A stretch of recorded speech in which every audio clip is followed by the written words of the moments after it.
அறிகுறிகள் ஒன்றுமே கிடையாது. அதுதானே இந்த அந்த எய்ட்ஸில் வந்த பிரச்சனையே அதுதானே. எய்ட்ஸ் நோயாளி உங்களாட்டம் என்னாட்டம் தான் இருப்பாங்க. அவங்களுக்கே தெரியாது. ரத்த பரிசோதனை பண்ணால் தான் விஷயமே தெரியும். கட்டுப்படுத்த முடியாத வயிற்றுப்போக்கு, எடை குறைவு குறைஞ்சிக்கிட்டே போகும். தினசரி எடை குறைவு ரிமார்க்கபுளாக இருக்கும். இப்படி அதாவது ஒரு நாளைக்கு ஒரு கிலோ குறையிற அளவுக்கு வேகமான எடை குறைவு இருக்கும். ஆரம்பத்தில் அது வந்து புற்றுநோயோட கன்ஃபியூஸ் பண்ணிக்கிட்டோம். அதுக்கப்புறம் தான் அது புற்றுநோய் இல்லை எய்ட்ஸ் நோய்ங்கிறது தெரிஞ்சது.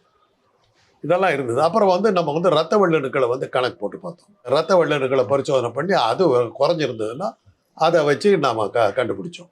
அப்போ வந்து நமக்கு பரிசோதனை பண்ணுறதுக்கு வசதிகள் இல்லை. இப்போ வந்து பிசிஆர் டெஸ்ட்லாம் இப்போ ரொம்ப சுலபமாக இருக்குது. பிசிஆர் டெஸ்ட் வச்சு நம்ம பண்ணி பார்த்துக்கலாம். மருந்துகளும் இருக்குது. ஜிடோடின் போன்ற ரேட்ரோவே அந்த மருந்துகள் எல்லாம் இன்றைக்கி இருக்குது. அந்த மருந்துகள்லாம் கொடுத்து நம்ம ட்ரை பண்ணலாம். அன்னைக்கு அதெல்லாம் விலை ஜாஸ்தி. ஜிடோடின்லாம் கிட்ட நெருங்க முடியாத அளவுக்கு விலை இருக்குது. இன்றைக்கி அதெல்லாம் ரொம்ப குறைஞ்சிருக்கு. அதனால் நம்ம கண்ட்ரோல் பண்ண முடியும்.